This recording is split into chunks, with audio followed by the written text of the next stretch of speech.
Thanks for joining us. The Onramp Institutional Series is a monthly webinar geared towards institutional allocators looking to better understand the merits of the Bitcoin investment thesis. In this inaugural session of the series, Onramp's Jackson Michalik and Brian Cabellis host James Lavish and David Foley from the Bitcoin Opportunity Fund. The discussion delves into the macroeconomic landscape, the implications of the growing debt crisis, and the role of Bitcoin as a store of value. The speakers highlight the increasing institutional adoption of Bitcoin, the impact of regulatory developments, and the technological evolution that positions Bitcoin uniquely within the digital asset landscape. They also emphasize the importance of understanding Bitcoin's fundamentals and its potential as a hedge against inflation and economic instability. James and David also walk through the strategy of the Bitcoin Opportunity Fund and their efforts to capitalize on the growing interest in Bitcoin, particularly among institutional investors. The discussion also covers the challenges of educating skeptics about Bitcoin's value and the evolving landscape of institutional allocations towards Bitcoin as a legitimate asset class. If you'd like to attend future sessions of the Onramp Institutional Series or access any of our research reports or educational materials, please sign up for Onramp's weekly newsletter by navigating to onrampbitcoin.com and clicking on the subscribe button in the top right-hand corner. If you'd like to learn more about multi-institution custody or any of Onramp's Bitcoin-centric financial services for both private clients and institutions, please schedule a consultation with our team via the link in the show notes. And now, time for the show. Hello, everyone. Thank you for joining us for Onramp's inaugural institutional series. We're extremely excited to host you and are honored to be joined by James Lavish and David Foley of the Bitcoin Opportunity Fund. David, James, you guys are looking good in the studio. You all settled in there? Yeah, we're on the road here in New York City for a bunch of meetings last few days, so we were lucky to have borrow the studio here for this meeting, and thank you all for having us. Of course, excited to have you. So we'll go ahead and get things kicked off here for today's webinar. So this will be the first installment of the Onramp Institutional Series. We're excited to kick this off with James Lavish and David Foley of the Bitcoin Opportunity Fund. I've enjoyed getting to know both of them over the course of the past year or so, and excited about the work and strategy at the Bitcoin Opportunity Fund, and see quite a bit of overlap with the work we do here at Onramp. Both David and James have an excellent framework and approach for viewing the broader macroeconomic forces at play and how to capitalize on the Bitcoin opportunity in both public and private markets. But before we get into that, I just want to do everyone's favorite part, which is disclaimers. So the information discussed in this webinar is for educational purposes only and should not be interpreted as financial, legal, or tax advice. Opinions shared by the speakers are their own and do not necessarily reflect the views of Onramp. Nothing presented here constitutes a recommendation to buy, sell, or hold any security or digital asset, nor is it intended to endorse any particular investment strategy. Any mentions of regulatory matters are provided as general discussion and should not be interpreted as personalized advice. All investment involve risk, and any forward-looking statements are based on current expectations and assumptions, which are subject to change. So with that, I would first like to hand it over to my colleague, Brian Cabellis, here at Onramp. He's the Chief Strategy Officer. Brian, if you could just share some opening remarks on the Onramp Institutional Series before handing over the floor to David and James, that would be greatly appreciated. Yeah, absolutely. Thanks, Jackson. And welcome, everyone, to the first session of the Onramp Institutional Series. We're very excited to launch this monthly webinar series really dedicated to helping institutional allocators gain a deeper understanding of Bitcoin and its evolving role within the financial landscape. And over the course of this year, we'll cover a comprehensive syllabus, if you will, of various topics exploring Bitcoin's fundamentals, the investment thesis behind it, the macroeconomic challenges in traditional finance, and how Bitcoin can really address those challenges. And we'll also dive into some practical considerations such as strategy implementation and different custody solutions, ensuring that you have a complete toolkit for evaluating the Bitcoin opportunity. And here at Onramp, we believe education is really a cornerstone of any Bitcoin business and really of effective institutional adoption. And that's why we think these monthly webinars will be not only keep you informed, but also serve as sort of a repository of high quality media content and serve as a resource that you can revisit in the future and share with your team and other stakeholders at your firms. And so this is a key aspect of sort of what we're doing on the advisory front, part of our broader institutional offering, which includes tailored guidance for investors seeking to integrate Bitcoin into their portfolios. So I should also note, if you would like a more bespoke or in-depth session tailored specifically for your organization, our team would be happy to work with you to structure an event that meets your specific needs. As mentioned, today we have the pleasure of hearing from James Lavish and David Foley of the Bitcoin Opportunity Fund. They'll provide a firsthand look at how seasoned allocators with deep Bitcoin expertise are viewing the investment landscape today. And yeah, we're thrilled to have you all here with us as we kick off this series. And one final note, if anyone has any questions throughout the webinar, please submit them in the Q&A chat box, and we will save some time at the end to cover as many questions as possible. But without further ado, let's turn it over to James and David to share their insights.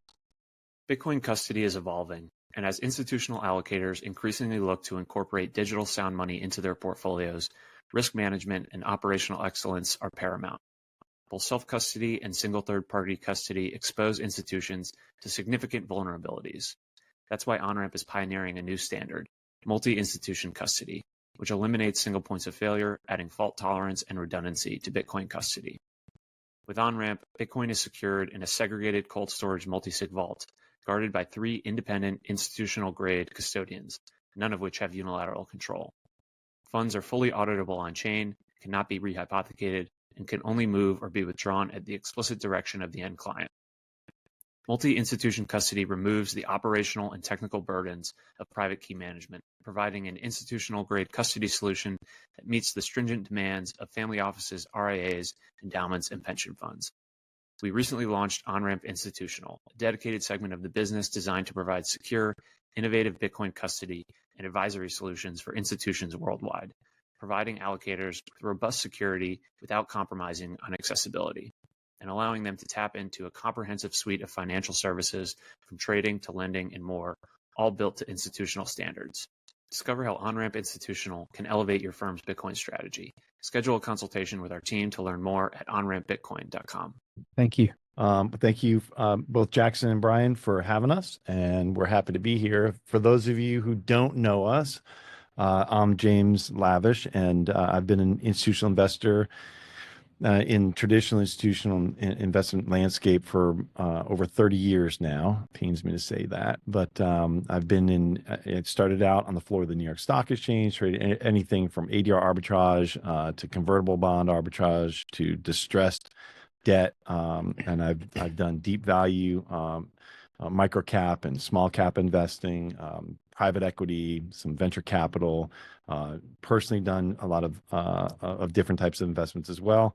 And so I come to this space with that mindset and that kind of that experience and training. And David has a similar background. Yeah, for me, similar 25 plus years. Started out in investment banking down here in New York, where we're recording this from, and then the last 20 years have been in the hedge fund and doing venture capital, private equity as well. And then we've kind of entered the Bitcoin space here just the last 5 to 6 years. We've started investing in the space and started our Bitcoin Opportunity Fund just 2 years ago. Yeah. So just from a really high level, Dave and I come like we just said, we come to this world, this space, and with a particular set of experience and background, and so we're bringing that to this world with that lens. Some of you have heard me talk about it quite a bit.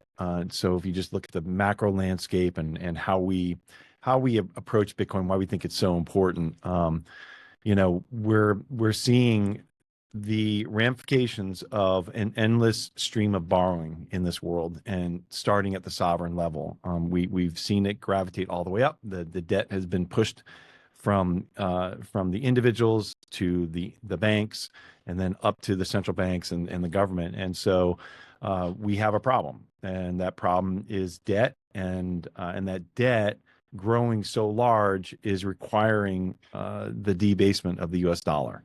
And so that is the underpinning thesis to our belief in Bitcoin as the number one store of value asset, and the way to protect yourself from this possibly in the future catastrophic development. So, but if you just look at, we just got numbers yesterday morning or the morning before, we have been on the road, so the days are kind of blending together. But we just got some numbers out of the government, and they reviewed their first quarter 2025 fiscal year spending.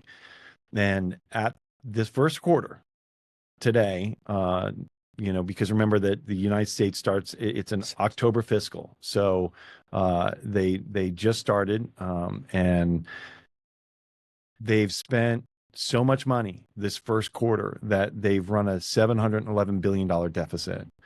And so if you just annualize that, that's about $2.8 billion and 2.84 trillion. Yeah. $1 trillion. And so comparing that to last year, so this is the first quarter, annualized $2.8 trillion compared to last year. Last year, they ran a deficit of $2.1 trillion. So it's 35% higher run rate already this year. And they have $700 billion or $7 trillion, $7 trillion of debt coming due this year, plus the deficit they're going to run. And we know that there's only there are only so many solutions that the government has in order to deal with all that debt. You've got basically three main solutions. You've got I'll talk a little bit about this high level and why, how we see this whole world and why we're doing this, and then kind of turn it over to David to talk about why and how we're using Bitcoin and the fund to capitalize on opportunities that we believe are coming from this. So, but there's three main ways that they can deal with this. You can either cut expenditures, have some sort of austerity. We've heard about the Doge Commission, and Elon and Vivek, and under the leadership of Trump, are going to try to cut expenses in the government. The problem is that there's so many expenses that are mandatory, that are signed into legislation, that you just can't cut enough. So if you just look at all of the spending that we have in the government, and we look at the full year of last year, let's just look at that full year. We took in $4.9 trillion of taxes on a record year in the stock market. They took in $4.9 trillion of taxes. They spent over $7 trillion.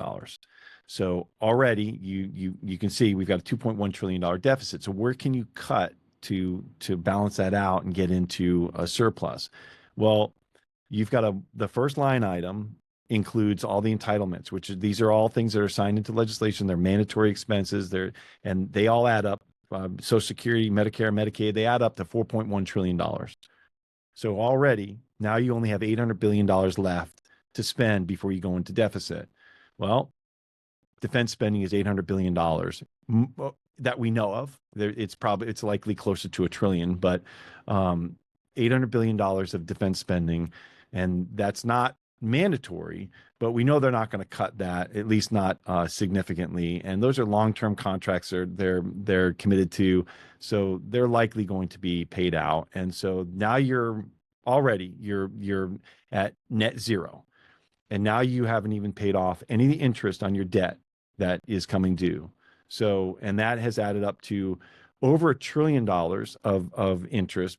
Net, it's about $900 billion, 850 to $900 billion of net interest, because there's intergovernment interest expenses that they basically pay each other. Ridiculous, but that's the way it works. So now you're already almost $1 trillion in deficit, and there's nothing you can really cut except maybe some administrative costs out of Social Security, Medicare, Medicaid. And it's doubtful you're going to get $1 trillion out of that. So you can see that the problem is not that we need to make more money. We need to cut expenses, but there's no place to really cut. Okay. The second thing you can do is you can raise taxes, and that's not going to happen under the Trump administration. They're already fighting to keep those the tax breaks extended so they don't expire. So that's not going to happen. And even if it did, for those of you who remember back in the Reagan era, the Laffer curve, that you can raise taxes only up to a certain point until it crests and you top out at the amount of revenue that it creates. And the reason for that is that it winds up crimping on productivity. And companies, they stop spending on R&D. They don't expand on profitable business lines. They don't hire people.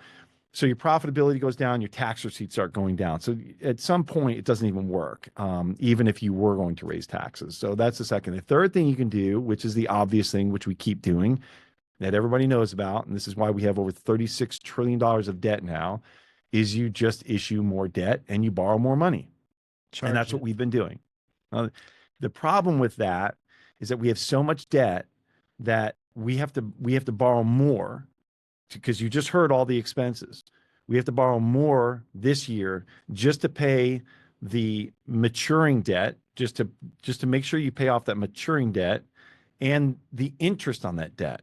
So if the United States was and some of you have heard me say this before and describe it this way before, but if the United States was a company on the floor of the New York Stock Exchange, we would call it a zombie company. And the reason for that is that they have to borrow, they have to issue debt, and they have to borrow money just to pay interest on the old debt. It's basically dead man walking. And that's the situation we're in America.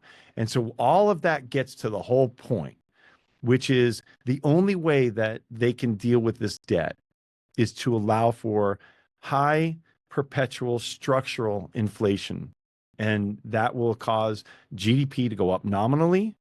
That'll create more dollars in the economy, but those dollars will be worth less to consumers. However, they'll help pay down the old debt that is based in those old dollars. And so you have these new dollars that are worth less. There's a whole lot more of them. They print money. They just create liquidity. They expand the balance sheet of the Fed by printing money with the Treasury, and they use those dollars to create more GDP nominally and pay down the debt. And we all know that the main driver of inflation is basically the expansion of the money supply. And that is how we come to Bitcoin and why we think it is so important in an investor's playbook in the future. Yeah, I mean, I don't have a lot to add. I think you captured it. I mean, other than, this is just it's a global problem as well. It's just not just the United States. It's China even, that has had such a great growth run over the last 20 years since they joined the WTO. And this is a real issue, and this is why it's going to probably be a lot of friction. I don't think we'll be able to develop kumbaya in the world, because everyone's going to be fighting. Tariffs beget more tariffs back against the U.S., and currency wars and those type of things play out. And I think that, as James said, I mean, ultimately, deflation's the devil, right? I mean, if you have a debt-based system, deflation will crush you. That's why you see China quickly stimulating.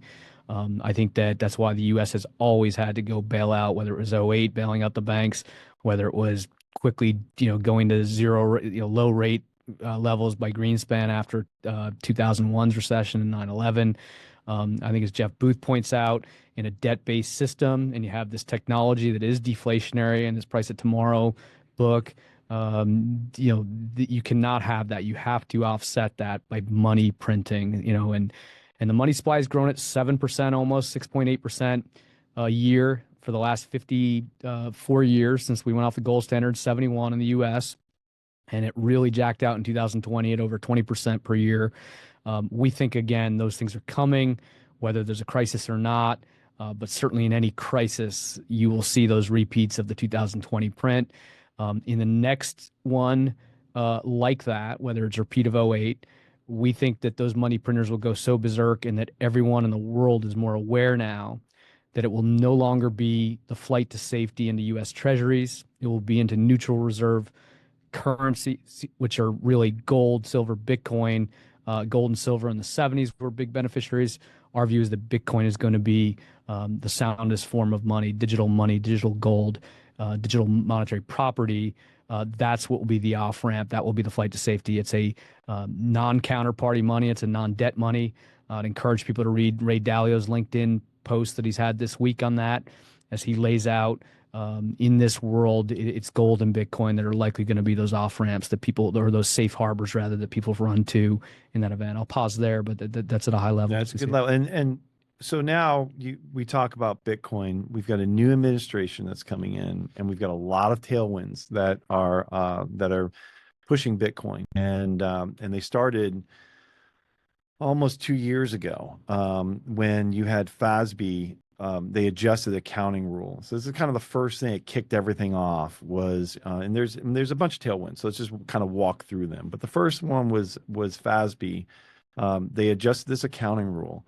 And the accounting rule was, if you're a company and you bought Bitcoin and you held it on your balance sheet, you had to either hold it at cost or the lowest it got to in value in the market. And so if you bought it at $50,000 and it traded down to $22,000, like Michael Saylor did, then you had to hold it on your balance sheet at $22,000 until you sold it, and there was no way to mark it up. So they just adjusted that and said the new rule, and they called it an impaired asset, like you had to hold it as an impaired asset on your balance sheet. Now the new rule for a company to buy Bitcoin is, you buy Bitcoin, you mark it to market just like any other asset. So that's a really big deal, and that's going to open the door for these companies who have been fishing around, looking at it, trying to figure it out, and now they can buy it and not worry about it being impaired on their balance sheets. That's a big, and that just went into effect this past December. And so we're going to start seeing companies hold Bitcoin, and we have seen companies start holding Bitcoin because of this. That's a big deal. The second thing was, as we all know, the ETFs launched last year in last January. So 1 year ago. And they were by far the most successful launch of ETFs in the history of ETFs. And the one you can point to that the metrics are so far over the top, it's almost mind blowing. But the IBIT ETF, the spot Bitcoin ETF from BlackRock, raised $50 billion of AUM in less than a year. And it blew away the records of anything that has been launched in the last 10 years. It's not even close. So that's a really big deal. Now, why is that so important for institutions? For those of you who have not heard me describe this before, it is, and for regular Bitcoiners, it's a difficult thing to get your head around, because you think, well, I just take cash out of my bank account, I can go buy Bitcoin, I put it in, I use the signing device, the wallet, I put it in cold storage, I'm good to go. Now imagine an institution, an endowment, a foundation, pension fund, that wants to buy Bitcoin. So you have this portfolio manager who's super excited about it. He's orange-pilled. He understands it. He's got an analyst, a young analyst, and they're all gung-ho. Let's go. We're going to buy some Bitcoin. We're going to put it on our balance sheet. We're going to put it in our portfolio. The first thing they're going to do is they're going to go to the CIO and say, this is what I want to do. The CIO is going to go, hold on, wait a minute. We got to go talk to the general counsel, our compliance officer, and see, how are we going to do this? Because who's going to hold the keys? Is that going to be you holding the keys? Are we going to hold it multi-sig solution? Are we all going to hold keys? What's the hierarchy there? And what's the fiduciary risk? What's the personal risk of doing that? That's first a huge hurdle to get over, right? So that's just number one. Then secondly, who's going to custody it?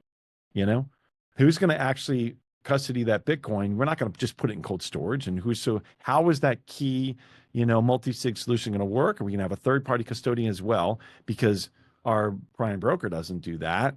JP Morgan's not going to hold it for us. Who's going to hold it? And that's the second thing. The third thing is, where are you going to trade it? Are you going to trade it on Coinbase or Kraken or, Binance? Like, how is that? Are they regulated? Like, how is this going to work? And then where are you going to market? Are you going to market on the close of the New York Stock Exchange? Because the thing doesn't close ever. Like, these are all operational headaches that you've got to get over. And so, but when the ETFs were launched in one fell swoop, you could buy it with the same broker, trade it on the same exchange, settle it with the same prime broker, custody it with your prime broker, and market to market on the New York Stock Exchange close. In one fell swoop, they took care of everything and simplified it down to being able to buy Bitcoin, a spot ETF Bitcoin, just like you would any other stock. It's a really, really big deal. And that's why we've seen this adoption kind of accelerate over the last year. I was going to say, I mean, I think that there's no doubt, like, we're seeing more and more institutions, or in particular family offices. Like when we were raising our fund 2 at the Bitcoin Opportunity Fund, when we were raising our fund 1 a couple of years ago, you couldn't get institutions. Bitcoin was at 19, 20,000. You could barely get family offices to warm up. Whereas right now we're out raising our fund 2, and you're seeing the family offices engage more. The institutions are slowly coming around for sure. but it's the family offices that are more engaged, I think, is what we're seeing this time. Yeah, definitely. They're asking more questions. They're asking for, they're asking for capacity because we, our first fund is closed. Yeah. And so they're asking how they can get exposure to this rather than just buying an ETF or rather than just buying Bitcoin. Like, how can they get exposure to the space? And I think those ETFs were kind of that blocking fullback to open that up. And obviously, the Trump administration victory, laying out regulatory clarity and that's coming, and possibly strategic stockpile and strategic Bitcoin reserves.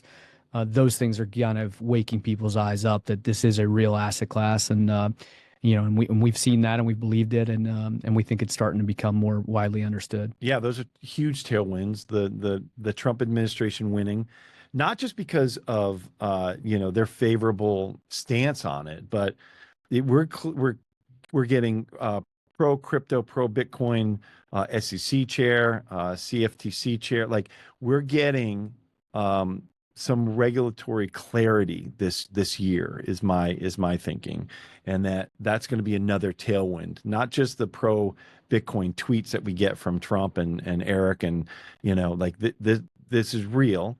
Then you've got the discussion of having Bitcoin as a strategic reserve asset like that. This is it has to run a gauntlet to get through legislation and get there. But between Senator Lummis out of Wyoming and her bill, the Bitcoin Act, and Trump talking about an executive order just to get Bitcoin on the balance sheet, these are really big deals, and it gets the conversation going, and it continues to validate Bitcoin as that pristine store value asset.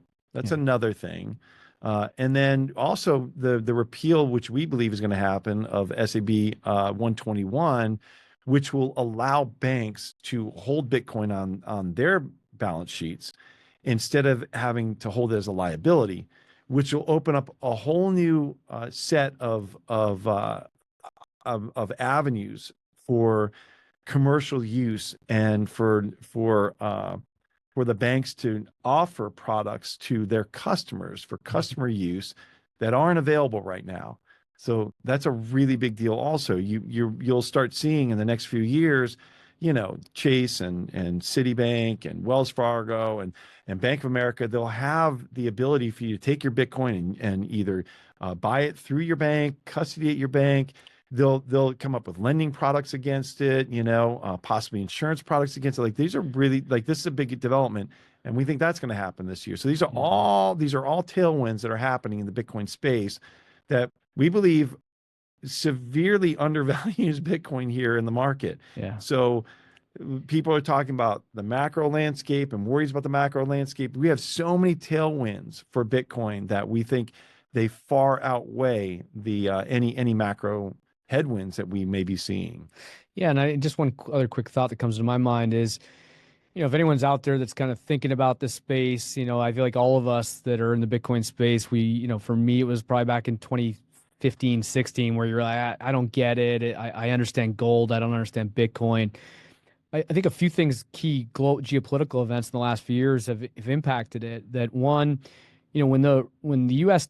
and NATO, I would argue, took the Russian reserves and kind of their cash and gold, that kind of woke everyone up to, okay, if I'm China, Russia, India, all these places that we in the United States import from and send our dollars to get plastic widgets back of whatever Walmart good it is, and they're forced to take those dollars and that they get for their oil in Saudi Arabia or Russia, and they have to plow that back into usually U.S. Treasury bonds.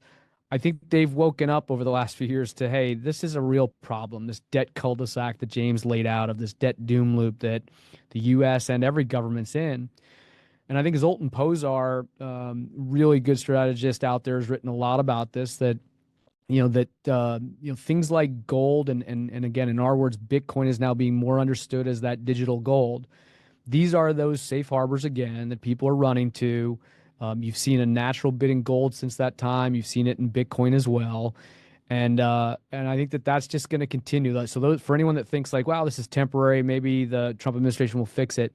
Look, improvements can be made. We're all rooting for them. I think that the thing that's probably misunderstood is that the debt genie out of the bottle is hard to solve. It is, as James laid out in the math up front. that this is going to be a challenge no matter what. You will break the economy if you try and do a $2 trillion cut in spending like Doge had once time talked about. I feel like Scott Bessent, through his 333 plan, has laid out more like round numbers, roughly 400 billion a year of cuts. He testified today, I saw in the headlines, and was talking about these challenges fiscally that we face. But you can't kill the patient. This is brain surgery. This is not resetting a broken bone here to fix this fiscal problem. This is brain surgery. You got to be really careful trying to remove the cancerous tumor. And I don't mean to be, cavalier about that, by the way. It's a sensitive issue, but it's an analogy. You got to be careful with the patient. And I think that this one's really hard. And I think that, again, non-debt money, as Dalio calls it, or as Posner talks about too, it's gold and Bitcoin. They're going to have these macro bids. And so I think that one tailwind, the macro tailwind for Bitcoin, where it's a $2 trillion asset class in a world of 900 trillion of assets. And again, in 1979, 80, the sound money assets were about 8 to 10% of global financial assets at the end of the period. We are, well less than 1% of Bitcoin and gold collectively of global financial assets, right? I mean, our view is when you count just the tradable gold, they've got Jesse Meyer's chart here and on the screen. Hopefully you can see that.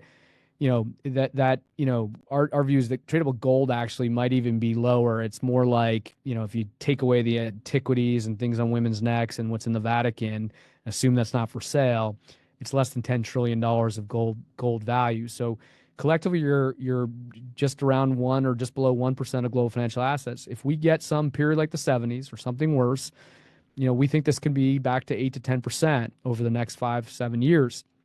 That's a massive wall of money of over $90 trillion in today's dollars, chasing this $2 trillion asset class Bitcoin.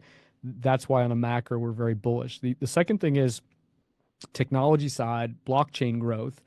More and more AI is coming at us fast, right? We're at conferences this week talking all about agent AI, right? Where you're going to call a brokerage firm, plug in your information that you're willing to share, and have them be able to replicate a portfolio for you in a matter of seconds, as opposed to days, based on what you've identified as your key menu items that you want as an investor, 60-40 bonds, stocks, whatever it might be, ESG focused, whatever it might be. And I think that that as an example is key. Now, importantly, in an AI world, the large language models need data, and we, the consumers, have that data, and we can get monetized and paid for that data. But you're going to need blockchains to securely send and share that data, as one example of AI. And so we think, again, as this chart shows on the far right, in the past, look, we've gone from the cypherpunk era where it was an electronic cash system to now where it's the store of value. At 100,000 Bitcoin, it is the dominant store of value. I feel like even the crypto folks that you'll talk to will admit that. We think this next phase, though, over the next 5 years, is where Web3 integration, the AI economy, drives then this as the digital monetary settlement layer. I think that people will say, well, wait, what about crypto? And I think I think crypto's got some really interesting technologies, but I think the challenge is there's no sound money there, and that you're going to have to see things like zero knowledge rollups that come onto the Bitcoin space to get validated. And so that's that Michael Saylor analogy that if you own this scarce asset Bitcoin, it's like owning Central Park West real estate in 1900. And what are you going to do with your land there? Are you going to build an apartment building with your Bitcoin or this land you have on Central Park West that's scarce? And you're going to get streams of cash flow. If you need to open lightning channels, perhaps you need to do that with Bitcoin. You'll get paid rent for that Bitcoin that you own. This is your Central Park West apartment building through the Bitcoin you own. And I think that this AI, as James said, this macroeconomic catalyst that will catalyze the space, but we also think it's the AI convergence, and this is what can really catalyze this the way in the early 2000s, finally the internet and e-commerce began to kick in, and you started to see real interesting businesses like the Googles, the Salesforce.coms, the Amazons. That's our hope, that at the Bitcoin Opportunity Fund, we're trying to, again, raise our fund to take advantage of those opportunities, both from a store of value standpoint of Bitcoin and the technology side. And we're very excited about it. Yeah, gentlemen, if I could just jump in here real quick.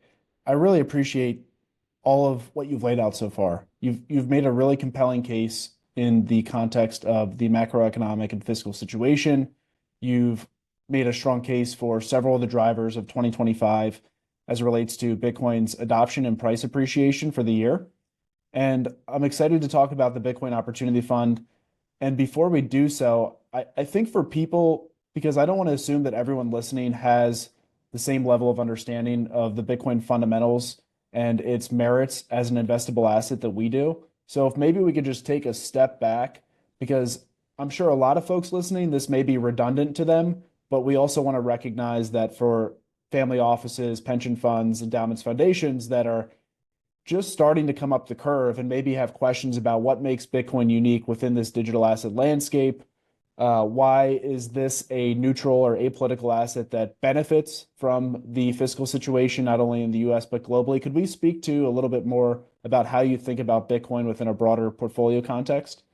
Yeah, no, absolutely. I mean, so Bitcoin is the original crypto, and it's the only one that is a decentralized protocol, right? Sitting on top of, Original successful thing. the original successful one, right? In other words, Ethereum and Solana and all these things. And there were a few that came before Bitcoin that just were not successful, but this is the one that really that took off and grew organically, properly, and so With proper decentralized proper protocol set in place.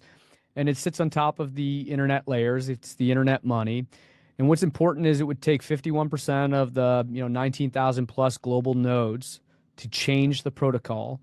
And it's not in their the key thing that Nakamoto and them created is it's not in anyone's incentives or interest to want to change it, because you're economically hurting yourself if you own Bitcoin and want to suddenly vote down and dilute the asset.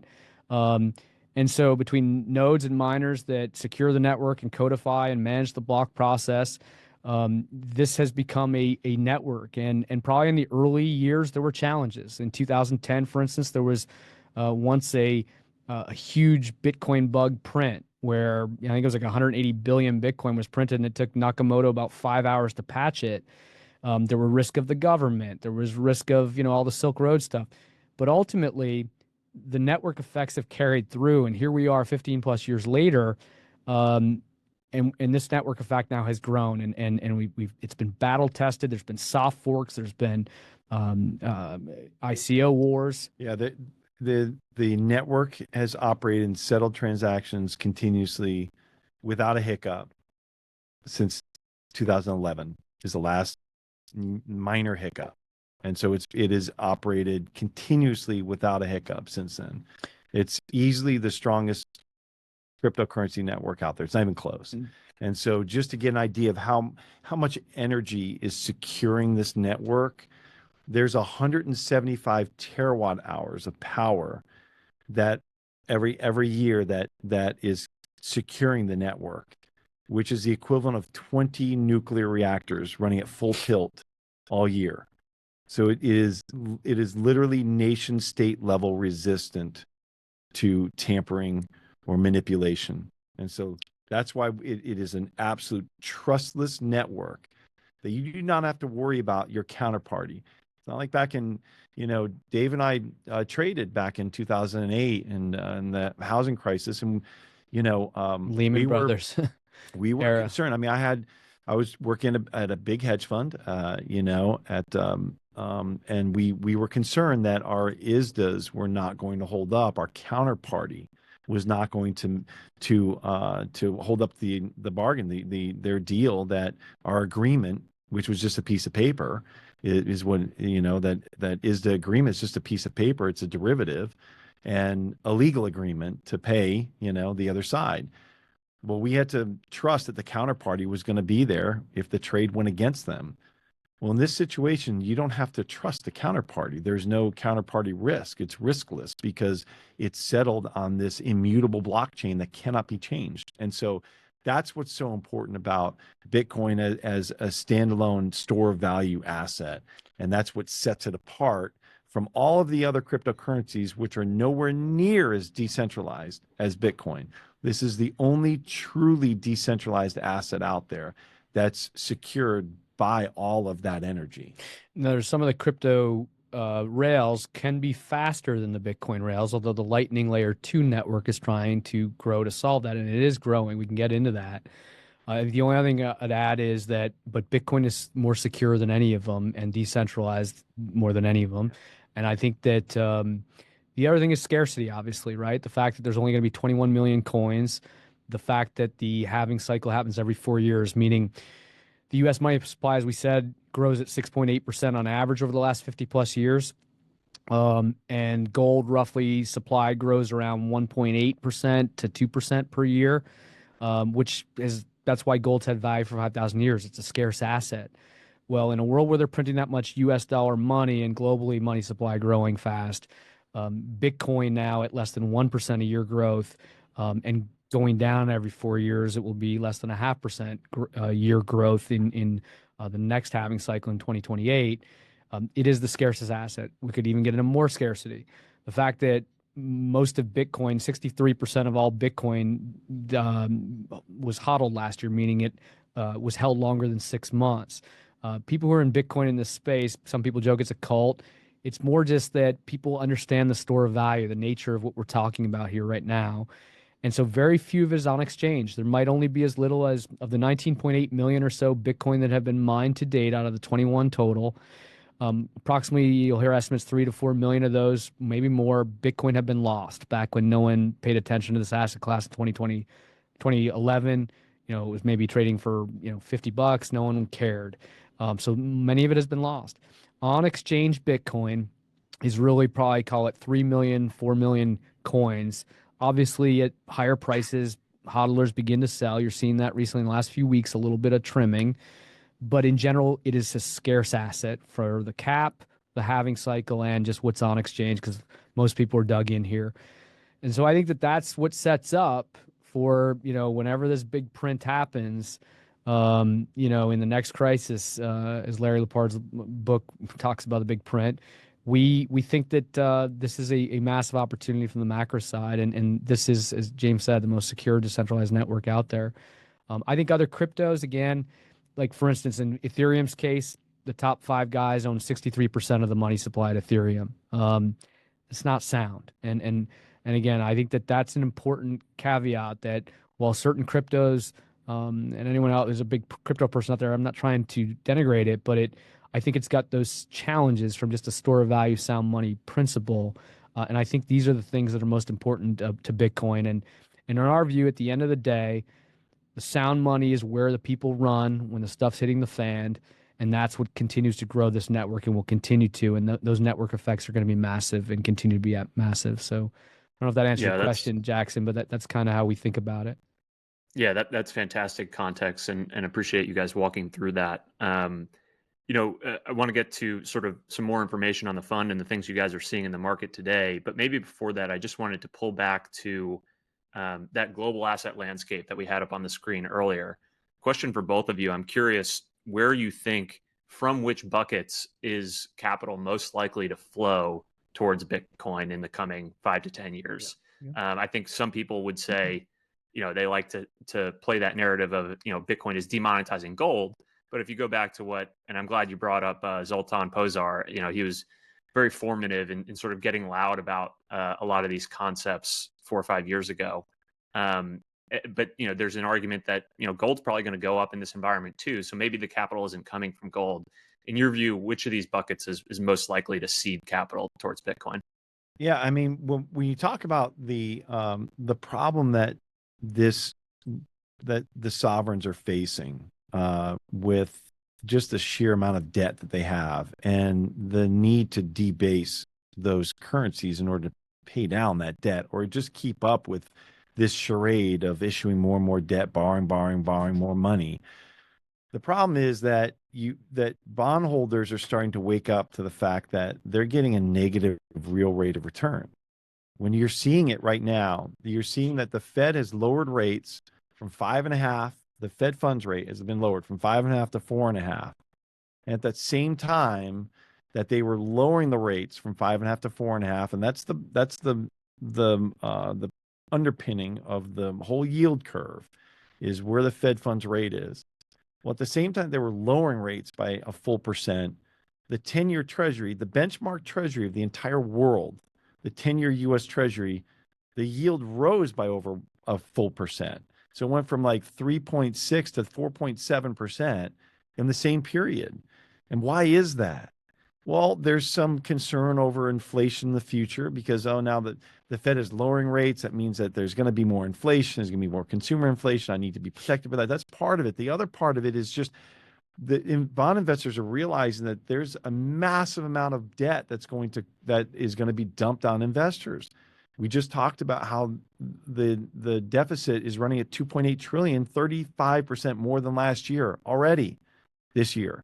And so that they understand inherently that there's going to be a lot more debt that's coming to the market, which means that there's going to be more debasement, which means that my negative real rate of return is going like it's getting bigger, which means that I need to get what's called term premium, which means that the further I go out on this yield curve and the longer dated my bonds are, the more interest I need to be paid on those bonds in order to protect myself. So that all means that all gets down to the point that it's not going to happen today, but you're seeing it happen slowly. You are seeing Bitcoin not demonetize, but take some market share from gold. It's seen as for the younger generation as a superior form of gold. And for a number of reasons, it's portable. It's very easily verifiable. It's hard to counter. You can't counterfeit Bitcoin like you can gold. And that's not a joke. I mean, even JP Morgan had $50 million of gold bars sitting in a vault that were actually just gold-plated nickel. It's like these things happen. It can't happen with Bitcoin. So that's the obvious one, as you pointed out, that demonetizing gold or just taking market share from it. But they will both grow in this environment, we believe. The second thing is obviously risk assets. Bitcoin will take market share from risk assets as institutions adopt this. And they do understand it fully, and they do start using it as a store of value. They put it on their balance sheet. They put it in their treasuries. They're not going to have to use it they're not going to mark it down as an impaired asset anymore. The volatility will start coming down as more and more institutions buy this, and the price goes up, and there's just more money in the Bitcoin network that will dampen volatility. Just naturally, you'll be able to move in and out of the protocol without as much trading friction. So that's another thing. But as that happens and it becomes a true store of value and institutions are adopting it, well, when they want to come out of risk assets, they typically would go into gold and go into bonds. Well, now they'll go into gold and Bitcoin and bonds. Yeah. However, the problem with the bonds is that eventually these investors are waking up to the fact that I'm losing money. Like in real terms, I'm losing real return because on inflation my is bonds. greater than the yield. Because the inflation is greater than the yield. So they will start to take money out of that bucket. And then an obvious bucket that it'll start taking money out of is real estate as an investment. If you're a real estate investor, you've got to deal with tenants, you've got to deal with taxes, you've got to deal with upkeep and maintenance, and you may have no joke, and it's been an awful thing to watch out in California, and to know people who've lost their homes that couldn't even get insurance on them, and so now you've lost that asset. You've got the land, but you can't build on it. You've got regulations from California. It's just a nightmare. So it's a whole lot easier to just buy and hold Bitcoin than having to deal with that if you want to have a store of value. And so we believe that it's going to not just take from one bucket, it's going to basically take from all the buckets as the number one store of value asset in the world. I think the only thing I'd add to that is, Brian, I think it's bonds, right? That's definitely a massive risk. And I'd say there's two examples in U.S. history that come to mind on that. One is the 1970s, right? Yes, kind of Burns and Volcker were trying to do what they could with the yield curve. Ultimately, as everyone knows the story, Volcker in early 1980 had to take interest rates up to 20% on the federal funds rate to really break the back of inflation. Some of that, though, was not just Volcker, right? If you look at the market curves, the market itself was saying, I sell bonds, I need a much higher yield given this massive inflation in the 70s. And that's when gold went on its run in the 1970s. making a massive run. Because of the bond vigilantes, yeah. Because the bond vigilantes, 20x return in gold during that decade. And that's one. Number two is 1945, post World War II. The United States had the same debt to GDP that we have now, because we had to borrow up the gazoo to fund the war after borrowing up to help fund England during World War I. And they had to do yield curve control, the same thing that the Bank of Japan is having to do right now in Japan, of print money to keep yields pegged on the yen. And the reason why the U.S. would need to do that, or on the Japanese bonds, the reason why the U.S. would have to do that is because, as James talked about at the beginning, this interest burden on the overall deficit is massive, and the debt is growing and growing. They cannot afford to let rates go up to 10% in the United States to fight inflation, or to get to a market clearing price where people will buy the bonds. This becomes a real challenge that yield curve control is very likely, just like we had to do in 1945. So I think, this isn't just crazy talk. There's plenty of examples in just the U.S. history in the last 80 years that show you that. Excellent. Appreciate that. So how is the Bitcoin Opportunity Fund capitalizing on the Bitcoin opportunity? So we talked about today, $2 trillion asset exists within a $900 trillion asset landscape. Talked about things for investors to think about for 2025 as it relates to catalysts for appreciation and adoption. So what should investors know about your strategy? What makes you unique? Look, first, just to understand the Bitcoin Opportunity Fund, Dave and I, when we started this, it was a real rough period in the market, in the Bitcoin and crypto market, and so we saw the landscape and how difficult it was for investors to kind of navigate that landscape, and we realized that one of the things that we didn't see out there, we saw hedge funds doing some things here and there. We saw a couple of funds just kind of dabbling in the whole landscape, but we realized that there was a need in the market for a vehicle for people to invest in that could take advantage of anything in the Bitcoin landscape, not just venture capital, not just early stage private deals, but some of that, but also some of the public deals, some of the public opportunities, possibly some of the distressed asset opportunities. So we decided that we wanted to create a vehicle that would allow us to invest anywhere in the landscape. And it could be early stage, late stage. We could do public, we could do private, we could do anywhere in the capital structure, from common equity to preferred equity to convertible bonds to unsecured debt to secured debt. And we've done pretty much all of that along the way in just the first year and a half. Save for convertible bonds, we have not done any of those. However, we've been able to also, on top of that, we could use derivatives, we could use options and hedging strategies in order to kind of manage the risk around the portfolio as well. And so that's our philosophy and how we invest, and personally. And so we decided to create a vehicle that would allow other people to come in and join us and invest the same way. So yeah, I guess just to add on to that, I mean, as James said, we're traditional finance guys, value equity and growth equity backgrounds, and private and public, distressed debt backgrounds as well. And our view is, look, how do we bring that experience to this great growth space, and try and have kind of a value mindset here, trying to create good risk-adjusted returns in this Bitcoin space. And so what we've done is a lot of the public companies, obviously, in our hybrid fund, hedge fund and venture fund, we are roughly about 80-20 invested on the public side, 20% on the private side.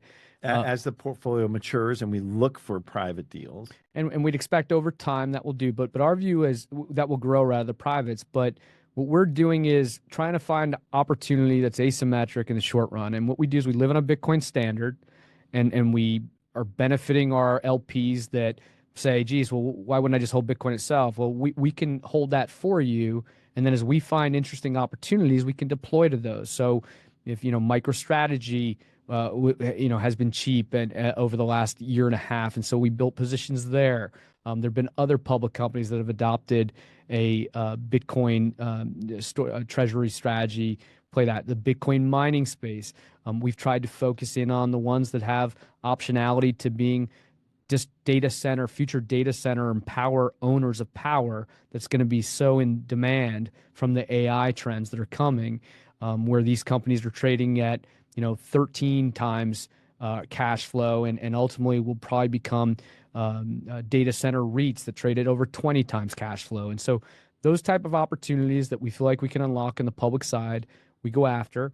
And on the private side, trying to be picky because we're trying to find businesses that can generate cash flow sooner than later. So, for instance, Anchor Watch, for instance, is a property and casualty Bitcoin property and casualty insurance business that will insure your Bitcoin through Lloyd's of London. They're a cover holder for Lloyd's of London, protects you against everything, including a wrench attack or kidnapping.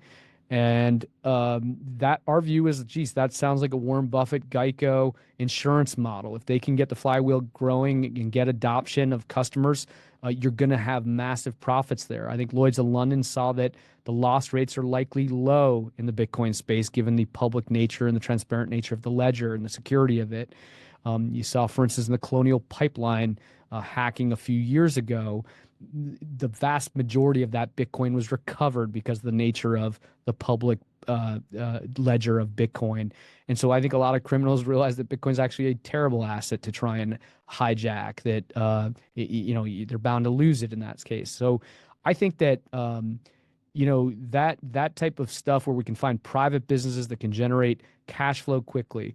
We were finding Bitcoin miners that there's a company, Cormint, in West Texas, that mines Bitcoin. It's one of our first investments. They mine Bitcoin using excess solar and wind renewables in West Texas, out near the Permian, and they are able to mine it at about 2.1 cents a kilowatt hour, which is about 45% cheaper than the industry average. They're one of the best unit economics in the space. We were able to buy Bitcoin at around $26,000, lend it to them on a fully secure basis, 3-year secured loan, covered by all their assets. In our estimation, if the company had gone bankruptcy the next day, we'd been 3.25 times covered by their asset value. So a real safe, secure loan in Bitcoin where we're able to buy it cheap. And we were getting 10% Bitcoin yield back on those bonds. And then we got equity in the business and the warrant value of the business at their Series A round. Happy to say that we're beginning to get paid back on our Bitcoin loan early. It's probably generated 159% IRR on just the debt on the Bitcoin alone, the Bitcoin debt alone, keeping our equity value marked at basically cost at zero because it was an equity warrant. We don't mark it up at all on the equity side. So we're excited about those type of things that we can take advantage of public and private opportunities in the space where it makes sense to kind of take those shots on goal to hopefully outperform in this space over the course of the cycle of the fund. So, right. And so just structurally, we draw the capital up front like a typical hedge fund, and we can get the money to work pretty quickly in the public market. And I just want to interject. Importantly, we can take Bitcoin, US dollars, or stable coins into our fund too, and we can take IRA capital or regular capital. Right. And so it's really important for it to be really easy for people to subscribe. So, but we can get the money to work quickly in the public markets, and especially in the second fund, we can allocate the same way we have in the first fund, just to get, it'll be allocated pro rata, just like any opportunity that we find will be allocated pro rata. But what's important about that is that we don't feel pressure to just take shots on goal on venture deals or private deals, or just get the money to work and call capital to get money to work, because we don't feel the pressure to get the capital in the door, to get the management fees, to get the capital. That's not something we have to deal with and we have to worry about because of the Bitcoin standard. Because we're on the Bitcoin standard, and we can get the capital to work in the public markets without having to drive those quick shots on goal. And so we can be, like David said, super picky, super choosy on those private investments, and really get to the point where we can trust the management team, understand what the company and their business, understand the roadmap and their map toward revenue generating, earning, and creating earnings and bottom line. We can we can be super choosy on those. And so in our funnel, me being out there all the time, and our other advisory partners between Mark Moss and Larry Lepard and Greg Foss, we get a lot of deals that come to us. So we can be super choosy on what we actually allocate to. And it's an important distinction to make. Well, I think just one thing out there is I think all of us being in this space for over 6 to 7 years, being investors in this space, collectively on the team, not only has it led to that deal flow like James is talking about from the network effect, these, all of us being out there in pods like this or what have you, or our Twitter followers in James's case and others. I think that it's importantly built relationships with important diligence providers where we can make the phone call to people in this space that are smarter than we are, to cover our blind spots. To me, that's a superpower, knowing what you don't know and knowing how to go figure out to get the answer. We're pretty humble that way. We don't have all the answers. This is a fast-moving space developing, and I think a lot of our family office LP clients have trusted us to say, let us go out into the field and hunt for you to find the good value in this great growth space. Yeah. Excellent. Well, gentlemen, thank you so much. It's been an hour. If you have 10 more minutes, we could do some Q&A before we wrap up here. So for anyone who does have questions, feel free to submit them. In the meantime, have a couple to work through. Maybe the first one we could discuss is, from an education within an institution, what has been your most effective tool or method for overcoming skepticism from CIOs and CFOs and moving them toward allocating to Bitcoin? So I guess, you mentioned when you started the first fund, it was a tougher market environment. There was more skepticism around institutional investors and family offices.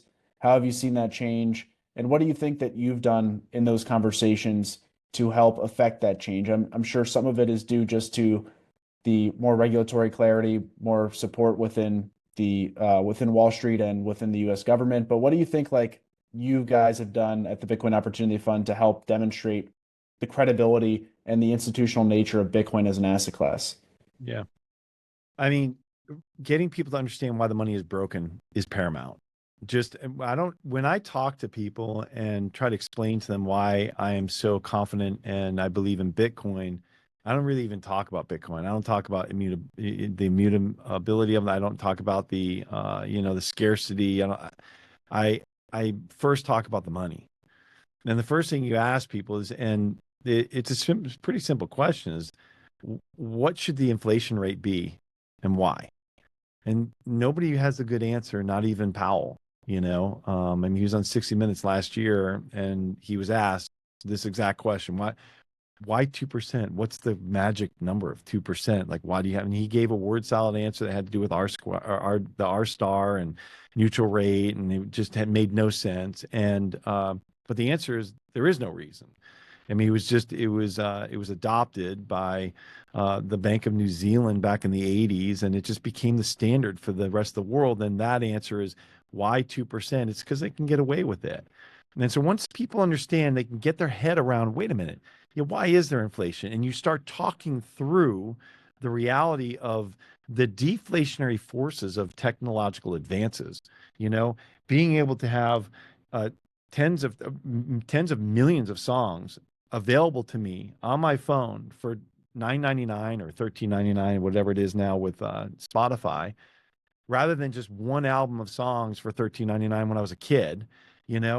That's a deflationary force. The same thing with photos. I mean, I have tens of thousands of photos on my phone, and that would have cost, many thousands of dollars to just have the film for that. So when I was a kid, now I'm showing how old I am, that I had bought Kodak film when I was a kid, but those are deflationary forces. And so when you start to beg the question, which is the whole premise of Jeff Booth's book, The Price of Tomorrow, you have these forces that are battling each other. Why is inflation winning out? It's because of the manipulation of the money supply. And once you understand the manipulation of the money supply and how that's not really benefiting the consumer, that their house isn't going up in value, that the stocks aren't going up in value, that it's just the dollar that's going down in value, then they start to wrap their head around it and they understand, sound money. Okay, gold. but then you can go through all the limitations and the challenges of gold. And that's when they start getting to the digital age, and you just walk them down that path. And ultimately, the ones who I have successfully orange pilled, they get to the answer themselves. I don't even have to give it to them. They say, oh, okay, now I understand. Now I get it. But the hard part is to look at a system while you're inside that system and try to figure out what's wrong with it. It's almost like you have to pull yourself out of the system and look at it to understand what's going on. And if you can help them along that path and get them away from the money to look at it, really objectively look at it, and critically think around why the money is acting the way it is and how it's being manipulated, then they get to the answer by themselves. Yeah, I think the only thing I'd add to that is just like, like I think there's been a lot of great educators, as we talked about, whether it's the ETFs themselves, the BlackRocks of the world, Larry Fink talking it up, obviously Michael Saylor. This has gotten more well known. It's not just simply price went up in the last 2 years, but family offices for sure. I mean, we're seeing it now in our Fund 2 fundraise that, again, these family offices are dialed in here and wanting to talk. So it's a different environment. Totally. Awesome. Could you speak at all to the return profile of the first vintage, and how do you typically position the fund to investors? Like, how should investors think about allocating to the Bitcoin Opportunity Fund versus deploying a buy and hold strategy with Bitcoin? I know we spoke in depth about the strategy, and there's a lot, there's quite a distinction between what you're doing versus buying Bitcoin, but I guess how do you typically communicate that to an institutional allocator? So, I mean, the first thing we say is you need to have believe in Bitcoin or understand enough that you'll trust that we'll make those investments for you. But most importantly, to have your core allocation of Bitcoin for yourself first. And you have your core allocation of Bitcoin and you want more exposure. You want more exposure to the space, to the ecosystem, to Bitcoin itself.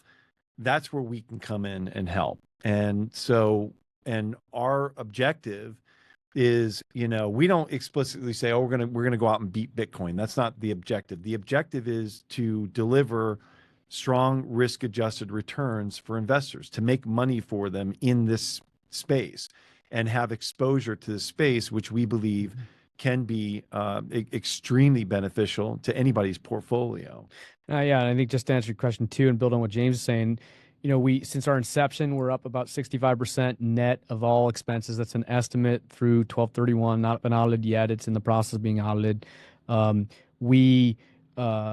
net of all expenses. And again, keep in mind that our private deals are marked at cost, right? So it's the public side that's been generating it.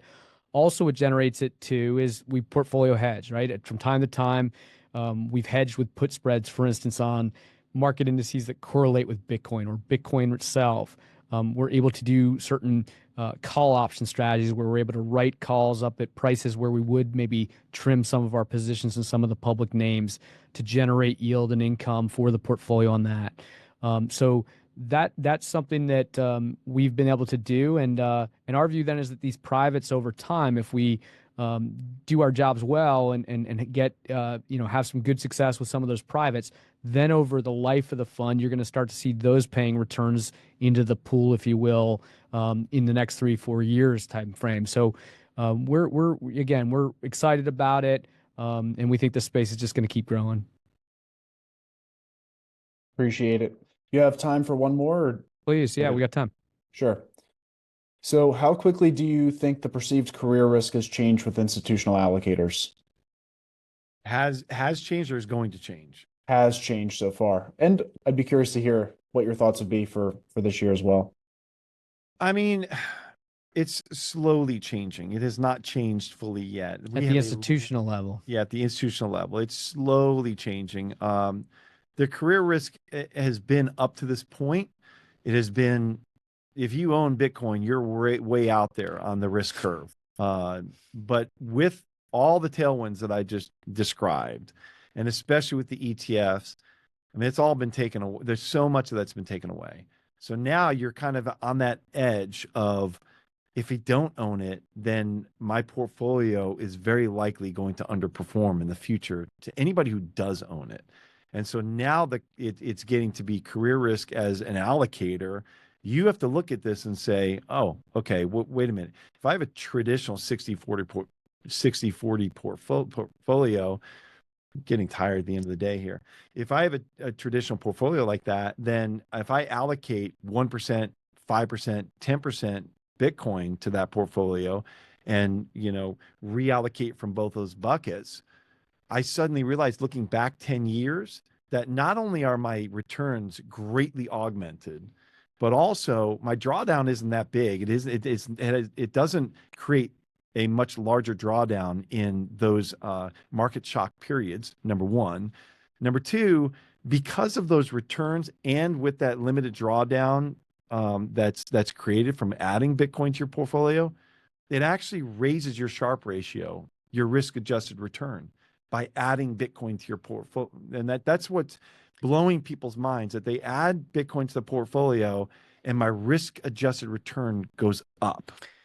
I say, yeah, and there's a lot of resources out there, including stuff that you guys at Onramp have put out there that explain and educate. I won't name the university, but it's a very good academic school in New England, liberal arts school, with a $1 billion plus endowment that I recently had a conversation with one of their folks that reached out. And we had the conversation. He said, look, I see it. I've been trying to educate our CIO on this. And, he played around with some of the things on the website and saw what James is talking about, or on the web, saw what James is talking about the better risk-adjusted returns by even having a 2 to 5% allocation to the space. But he was very honest. He said, look, but there's a little bit of career risk. Like, we're going to look like an idiot. And I said, well, hold on. What if we're right? If you had a 2% position, and if you thought that, we're idiots and wrong, and that this 15-year network effect growth suddenly just ended tomorrow, even though that probability feels incredibly small, you'll never miss this 2% position. If we're right and this takes off, given the asymmetry of this asset class, you will far outperform every other benchmark university endowment that you're talking about. And so who will be the first to take that chance? And so I think what we're seeing is, in my opinion, very few institutions are ready to do it, but they're warming up in the bullpen, if we use a baseball analogy, or they're on the on-deck circle. They're getting ready. What we are seeing again is family office inbound calls to us as we're out there raising fund too here at Bitcoin Opportunity Fund, and that has definitely dramatically changed. And I think the difference is the family offices are in more control. There's not that career risk. It's the directive from the wealthy family or that are saying, hey, we want some of this asset class. Let's start looking at ways. And I think our traditional finance background is what brings them to us, saying, look, you guys know how to handle playing and doing portfolio hedging and trying to do risk management as I enter this frontier. Can you shepherd me through? And so that's what we're seeing out there. Yeah, it's exciting. I think part of that too with the career risk inversion will be with companies like MicroStrategy just being one, working their way into the NASDAQ 100, right? And you have then Bitcoin companies, or at least companies that are deploying Bitcoin treasury strategies in indexes. So then if you're an active manager and you're benchmarking against an index and you continue to be underweight those companies and it's showing up as negative attribution on your quarterly performance report, then you're going to get some calls from your investors. So that's kind of a nice positive flywheel effect too. I think and it's a little like, to your point, Jackson, it's almost like what happened with NVIDIA, right? Once that thing got bigger and its assets are growing, if Bitcoin takes off and MicroStrategy now is growing massively weighted wise in that index, well, then it's a flywheel again, because indices need to index funds rather need to step in and keep buying it. And it's going to be a self-fulfilling prophecy that way, and rebalancing. So. Excellent. Well, I know we're up on time. James, I know you said you're tired as well, so it's a good place to close. We've been going for days. I know, I get it. So, well, thank you both for the time. What would be the best handoff for folks who are interested in the strategy? Yeah, so if you're interested in the fund, then in Fund 2, then just go to www.bitcoinopportunity.fund, and you can just put in your name, your details, and check off your accredited investor, and we'll send you information. We could set up a call or whatever, whatever is best to communicate the answers that you need. Excellent. And for those who are interested in joining future Onramp Institutional Series, you can find more information on our website, onrampbitcoin.com. If you subscribe to the research newsletter, we'll be publishing those on a go-forward basis. I think today was a great inaugural session to really understand what's at play here as it relates to the fiscal situation, macroeconomics, what are some of the key drivers for Bitcoin in 2025. And so, James and David, really grateful for your time today. Thank you for bringing such a clear and concise and compelling strategy forward and pushing forward Bitcoin adoption within both the institutional, family office, and high net worth segments. Thank you, Jackson, Brian. Appreciate it. And thank you, OnRamp. Thank you, guys. Thanks, gentlemen. Appreciate it. Thank you. Thanks. Thanks for listening to this week's episode of the show. If you found the information valuable, please share the episode with a friend or leave a rating on your favorite podcast app. All the links we discussed in today's show will be in the show notes inside your podcast app. Before we finish, a quick reminder that Onramp Media is for informational and entertainment purposes only, and nothing should be construed as investment or legal advice. Regardless of where you are on your Bitcoin journey, we'd love to hear from you. Visit onrampbitcoin.com/contact to schedule a consultation with one of our private client advisors.